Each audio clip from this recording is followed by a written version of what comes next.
다시 술을 찾겠다 하리라, 이런 제목으로 잠언 말씀을 전하도록 하겠습니다. 술에 대한 성경의 말씀은 여전히 많은 그리스도인들에게 호기심을 유발하는 주제입니다. 그런데 이런 고민은 교회 개혁 시대에도 존재했었고, 청교도들 역시 이 주제에 관해서 깊은 관심을 가지고 성경적으로 이 부분을 분명하게 정의하고 있는 것을 그들의 저작들을 통해서 볼 수 있습니다. 오늘은 지난주에 이어서 잠언에 언급하고 있는 이 술에 관련된 말씀을 계속 이어서 살펴보도록 하겠습니다. 31절을 보면 너는 포도주를 보지 말 것이다. 왜냐하면 그것이 붉기 때문이다. 그것이 잔 중에서 그의 눈빛을 줄 때 그것이 매끄러움들 중에 내려간다. 직역을 하면 이런 의미가 됩니다. 술에 관해서 이 잠언은 아주 시각적인 표현으로 그 술이 가지고 있는 매력을 묘사를 하고 있습니다. 그런데 보지도 말지어다 해서 보다라는 단어는, 보다라라는 히브리 말 이 단어는, 이 동사는 그냥 보는 것을 의미하지 않고 마음을 빼앗긴 것을 의미합니다. 그냥 물끄러미 쳐다보는 게 아니라 그것을 쳐다보다가 자기도 모르게 그냥 마음이 그것에 빼앗겨 버린 그런 보는 것을 의미합니다. 마음과 영혼을 다 빼앗겨 버린 미혹을 당한 것을 의미하는 것이죠. 포도주를 바라보면서 그것을 마시고 싶어서 강력하게 마음이 동요하고 그것에 이끌리게 된 것을 가리키는 것입니다. 마치 하와가 선악을 알게 하는 나무의 열매를 보면서 먹음직하고 보암직하고 탐스럽게 여겼던 것처럼, 그렇게 포도주를 쳐다보면서 그런 마음이 동한 것을 가리키는 것입니다. 포도주의 그 영롱한 빛깔은 사람의 마음을 사로잡기에 충분한 것처럼 그렇게 보인다는 거죠. 그 빛이 아름답고 강렬하고, 그래서 보는 사람들로 하여금 아주 매혹적인 음료로 느껴지도록 만든다는 거죠.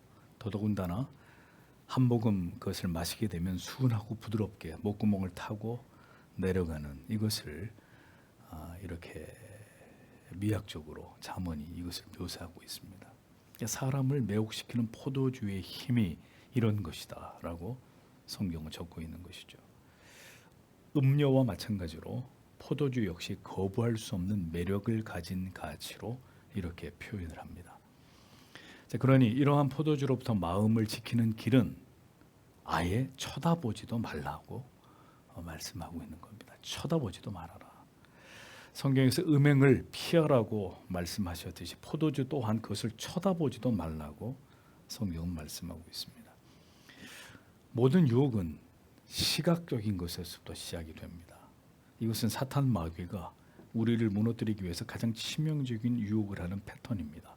보는 것에서부터 시작되는 거죠. 보는 것에서, 시각적인 것에서부터 유혹은 시작된다는 겁니다. 견물생심이라는 말이 있지 않습니까? 자꾸 쳐다보면 갖고 싶은 마음이 생기는 거죠. 요한일서 2장 16절은 이렇게 말씀합니다. 이는 세상에 있는 모든 것이 육신의 정욕과 안목의 정욕과 이생의 자랑이니 다 아버지께로 쫓아온 것이 아니요 세상으로 쫓아온 것이라 라고 기록하고 있습니다. 이것을 잘 보십시오. 안목의 정욕, 보는 것을 통해서 우리는 유혹을 받게 돼 있다는 것입니다. 그래서 사탄 마귀는 세상의 모든 것들을 극도로 아름답게 만듭니다. 시간이 지날수록, 물질 문명이 발전하면 발전할수록 모든 것들이 점점 더 아름다워집니다. 왜냐하면 타락한 인간에게 가장 큰 약점이 바로 보는 것이기 때문입니다. 농담이 아니라 사람도 남보다 유달리 외모가 특출한 사람, 미남 미녀들 각별히 주의해야 됩니다. 가볍게 하는 말이 아니라 정말 외모를 통해서 얼마나 많은 유혹을 받게 되고 죄를 범할 수 있게 되는지를 심각하게 생각해야 합니다. 이쁘고 잘생기고 몸매와 근육이 뛰어난 사람들 세상이 가만히 놔둘 것 같습니까?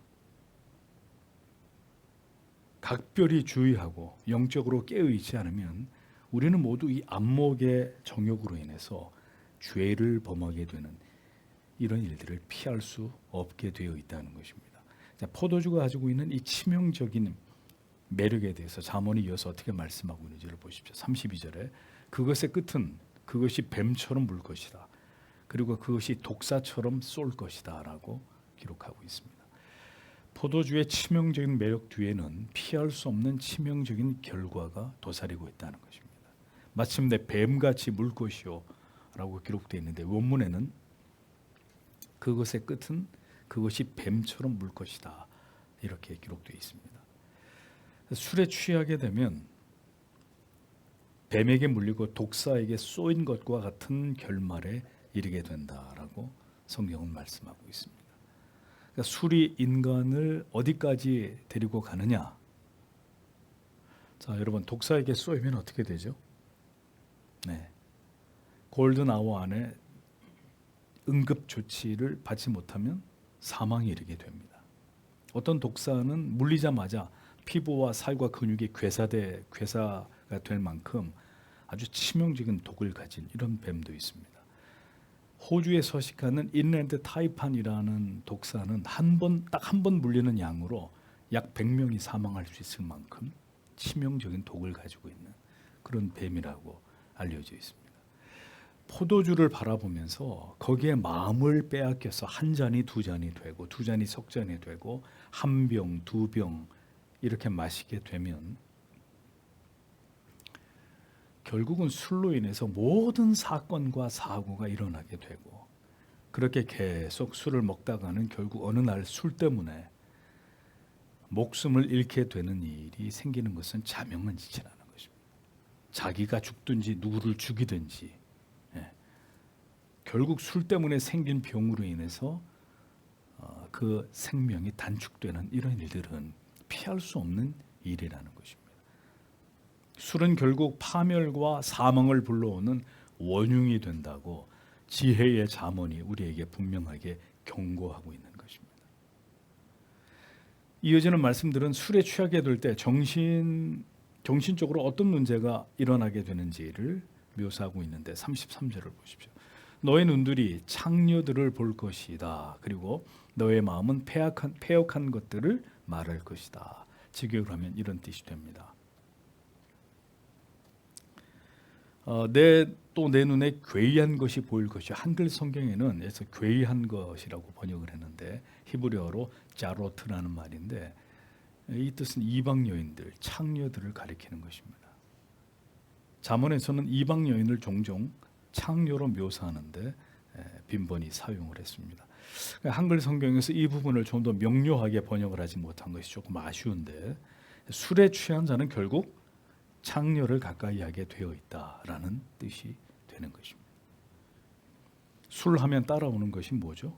여자입니다. 물론 정숙한 여인들을 얘기하는 게 아니죠. 직업적인 여성들이 술 시중을 드는 일들은 타락한 밤문화 속에서 아주 익숙한 일반적인 그런 일들입니다. 그러니까 결국 술을 좋아하다 보면 음행에 빠지게 되는 일들이 따라오게 된다. 음행에 빠지는 죄, 술에서부터 시작된다고 잠언이 분명하게 말씀하고 있는 것입니다. 망령된 것을 바랄 것이며 라고 기록하고 있는데 여기서 망령된 것, 타우프코트라는 이 히브리 말은 심술궂고 사악한 말 그리고 아주 사악한 행실을 가리킵니다.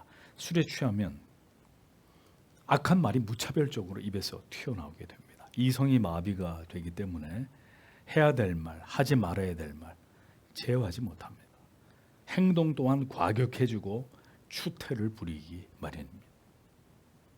술에 취하면 정신과 마음이 혼미해짐으로 인해서 거침없이 속에 있는 말들이 입 밖으로 튀어나오게 되는데 모든 비밀이 다 새어나오게 됩니다.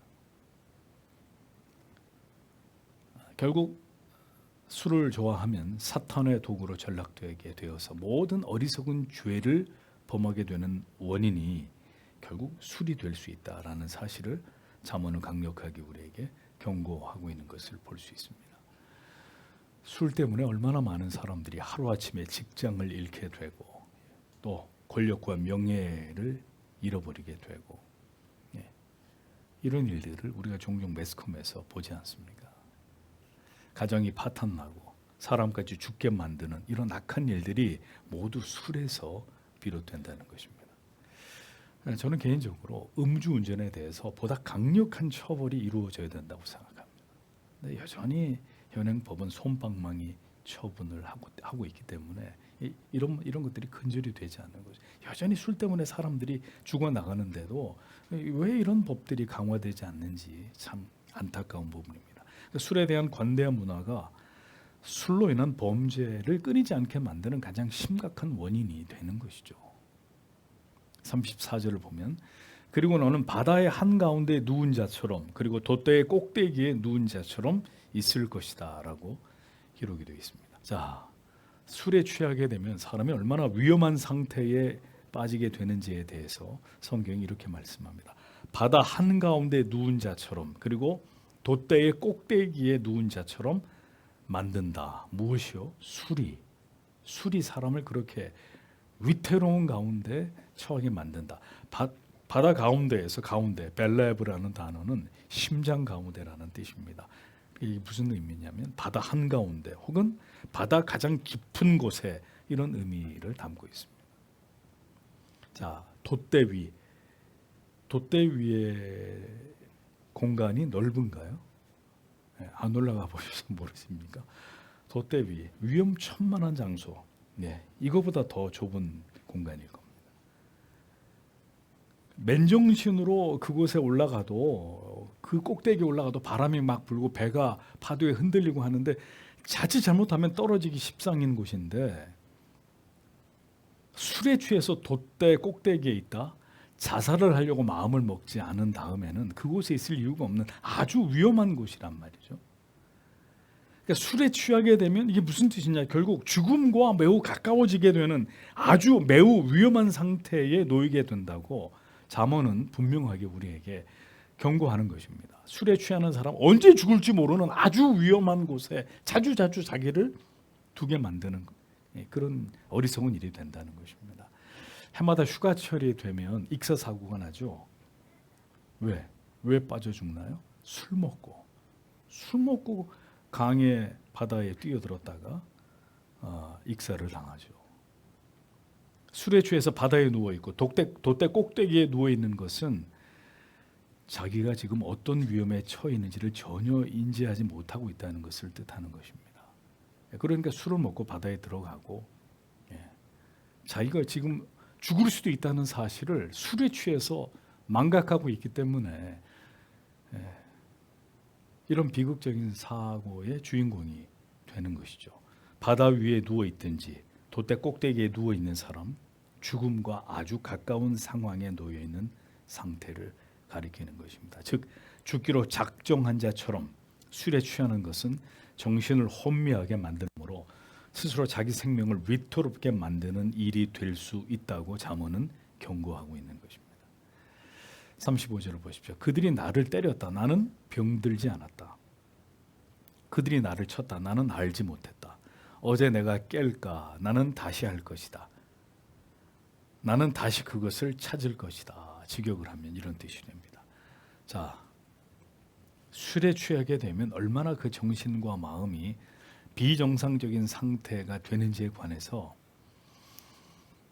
술을 잔뜩 먹게 되면 사람들에게 이렇게 구타를 당해도 두드려 맞는 일이 생겨도 나는 하나도 아프지 않다라고 느낀다는 겁니다. 자기 몸이 심각하게 상하게 되어도 아무것도 느끼지 못하는 무감각한 상태에 이르게 된다고 성경은 말씀을 하고 있습니다. 맞아도 모르고 몸이 심각하게 상하게 되어도 감각이 없는 상태가 바로 술에 취한 상태라는 것입니다.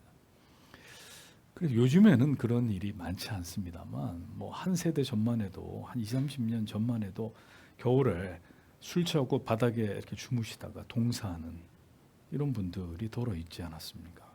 모르는 거예요. 자기가 춥다고 느끼지 않기 때문에 안방처럼 누워서 주무시다가 다시 돌아오지 못하는 거죠.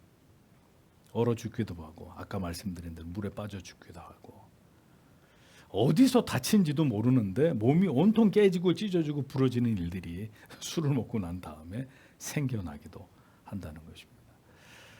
자, 보십시오. 술은 음행을 부르고 술은 인사불성이 되어서 자기 자신을 죽음에 노출시키는, 성경은 술이 아주 위험한 것이라고 분명히 표현하고 있습니다. 술의 가장 큰 문제가 무엇이죠? 중독성입니다. 중독성. 내가 언제나 깰까 다시 술을 찾겠다 하리라 라고 기록이 되어 있습니다. 술에 취해서 매우 위험한 상황들을 겪게 되었으면서도 술이 깨고 나면 다시 술을 찾게 되는 이 어리석음에 빠져들게 되는 것이 바로 술 취한 자들, 그들이 쉬 벗어나지 못하는 어리석음이다라고 잠언은 분명하게 말씀하고 있습니다. 술을 좋아하는 분들 보세요. 주변에 꼭 사고가 생기고 어떤 문제가 일어나잖아요. 그래서 막 후회한다고요. 아유, 그놈의 술 때문에 내가. 그러면은 술을 끊어야 될 텐데 끊던가요? 또 가서 언제 내게 그런 일이 있었나 다 잊어버리고 또 술을 먹는단 말입니다. 왜? 중독이 됐기 때문에. 술을 한두 잔 마시면 사람이 술을 마시는 것이지만 한 병, 두 병, 세 병 이렇게 마시면 사람이 술을 마시는 게 아니라 술이 사람을 마신다고 하죠. 중독성. 결국 술 때문에 모든 것을 잃게 됩니다. 그 자신의 생명까지도 잃게 되는 일들이 기어이 일어나게 된다고 성경은 거듭 우리에게 말씀하고 있습니다. 술이 취해서 아주 인사불성이 된 상태로 잠이 듭니다. 그리고 잠을 깨고 일어나면 정신이 들면 또 그 다음 날도 또 가서 술이 깨면 또 술을 찾는, 자, 이 지경이 이르게 되면 결국 그런 사람의 인생은 파멸의 나락에 떨어지는 일만 남아있게 된다고 성경은 그렇게 말씀하고 있습니다. 하나님께서 버린 자들, 그들이 찾는 것이 하나님이 아닌 술이라는 것입니다. 우리는 그리스도인들은 모든 근심과 걱정과 염려와 두려움을 다 주께 맡깁니다. 우리가 그럴 때마다 하나님 앞에 나아가서 기도합니다. 또 우리의 생애 속에 즐겁고 감사한 일이 우리에게 생기면 우리는 어떻게 하죠? 하나님께 나아가서 우리에게 이러한 기쁨과 감사한 일을, 우리에게 이러한 신령한 복을 베풀어 주신 것에 대해서 우리의 마음을 하나님께 표현합니다. 그러나 하나님을 알지 못하는 자들은 이 모든 것을 핑계로 뭘 하느냐? 술을 마십니다. 기쁨은 기뻐서 술을 마시고, 슬픔은 슬퍼서 술을 마시고, 사람들이 많이 있으면 사람들이 많으니까 술을 먹고, 혼자 있으면 혼자 있어서 고독해서 술을 먹고 모든 순간에 핑계를 대고 술을 먹고 술에 의존합니다. 이것이 죄라는 것입니다. 그 결과는 무엇이냐? 멸망과 죽음이라는 것입니다. 그럼에도 불구하고 우리는 극단적 금욕주의를 반대합니다. 칼빈의 시편 104편 15절을 주석한 논리를 잘 보면 이것은 카톨릭의 금욕주의, 극단적 금주주의를 비판하기 위해서 하나님께서 이런 말씀을 우리에게 주셨다. 칼빈이 이렇게 주석을 합니다. 실제로. 그런데 문제는 뭐냐? 절제하지 못하는 인간의 방종이 문제라는 것입니다. 결과적으로 죄악으로 이어질 수밖에 없는 인간의 이 전적 타락과 무능으로 인한 불완전성이 한두 잔의 술로 시작했는데 결국은 이것이 비극적인 결말까지 이어지게 된다는 바로 이 문제 때문에 그리스도인들에게 이 술에 대한 문제는 보다 더 엄격하게 적용이 될 수밖에 없다는 것이죠. 인간 자신을 우리가 스스로 믿을 수 없기 때문에. 결국 이 문제 때문에 하나님의 영광을 가리우고 교회와 신자에 대해서 아주 부정적인 인식을 세상으로 하여금 갖게 할 수 있기 때문에, 그렇게 되면 우리가 천사 같은 말로 복음을 전해도 그 복음을 받아들이겠습니까? 그러니까 우리는 이 점을 더 경계하지 않으면 안 되는 것이죠. 과거에 지금처럼 마취술이 발달되지 않았을 때는 팔다리를 절제하는 이런 수술을 해야 될 때 어떻게 합니까? 술을 잔뜩 먹여서 결국 술에 취한 상태에서 수술을 했죠. 그러니까 칼빈도 이런 얘기를 하는 거예요. 디모데에게 네게 자주 나는 병을 위해서 포도주를 쓰라고 바울이 얘기했으니까 이런 아주 예외적인 경우에 술을 사용하는 것까지도 안 된다라고 할 수는 없다는 것이죠. 아주 제한적인 경우에 이런 부분들이 우리의 유익을 위해서 하나님께서 우리에게 관용적으로 허락하시지만 중요한 것은 하나님의 영광을 생각하는 성도의 먹고 마심이 되어야 한다는 이 대의 앞에서 우리의 양심의 거리낌이 없어야 된다는 겁니다. 우리는 더 경건을 사모하고 하나님 안에서 모든 만족과 기쁨과 위로를 얻어야 되는 존재들이잖아요. 모든 것을 절제함으로 불꽃 같은 하나님의 시선 앞에서 우리의 양심이 깨끗해야 되는 사람들이란 말입니다. 경건에 이르기를 연습하고 또 연습하고 또 연습해야 되는 일이 성도의 사명이라면 우리의 모든 선한 행실로 하나님께 영광을 돌리고 복음의 향기를 세상에 드러내야 되는 것이 우리의 존재의 이유라면 우리는 각별히 이러한 문제, 이 술에 대한 문제에 대해서만큼은 보다 엄격하지 않으면 안 된다는 것을 우리는 기억해야 된다는 것입니다.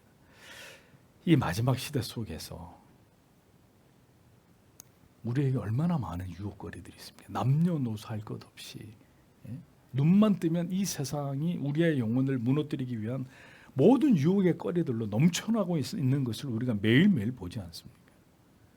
이 악한 시대 속에서 성도는 분명한 성경의 가르침과 교훈을 따라서 모든 일에 있어서 먹고 마시는 일에 있어서조차도 지혜롭게 행하는 자들이 되어야 한다는 것이죠. 고린도전서 10장 31절은 우리에게 분명하게 말씀하고 있습니다. 뭐라고요?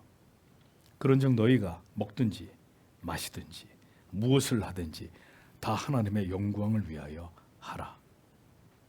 하나님의 영광을 위한 성도의 먹고 마심이 되어야 한다는 것입니다. 성도는 하나님을 더 사랑하고 경건에 진력함으로 진리 안에 있는 참된 우리의 영혼의 만족과 기쁨을 추구하는 사람들이 되어야 합니다. 그것만이 이 모든 크고 작은 유혹에서 우리의 영혼을 지킬 수 있고 우리의 믿음을 보존할 수 있는 첩경이 될 것입니다. 그러니 항상 말씀드립니다. 죄를 짓지 말아야지, 이런 것들을 내가 좋아하지 말아야지라고 마음을 먹는 게 아니라 그것과 비교도 안 되는 더 탁월한 가치를 소원하게 되고 그 맛을 보게 되면 이 세상이 우리에게 주는 것들은 다 자연스럽게 우리에게서 멀어지게 되고 그것들을 사랑할 마음이 우리 안에 생겨나지 않는 것입니다. 항상 더 나은 것을 사랑함으로 그 하위의 가치들을 우습게 여길 수 있는 이것이 바로 경건의 능력의 원천이 되는 것이죠. 오늘도 우리에게 성령께서 그러한 마음 주시고 늘 더욱 하나님의 말씀 안에서 영혼의 참된 위로와 평강과 안식을 얻을 수 있는 우리가 될 수 있도록 성령이 우리에게 은혜 주시기를 오늘도 이 말씀을 통해서 다 함께 하나님 앞에 간절히 기도하고 돌아가도록 하겠습니다.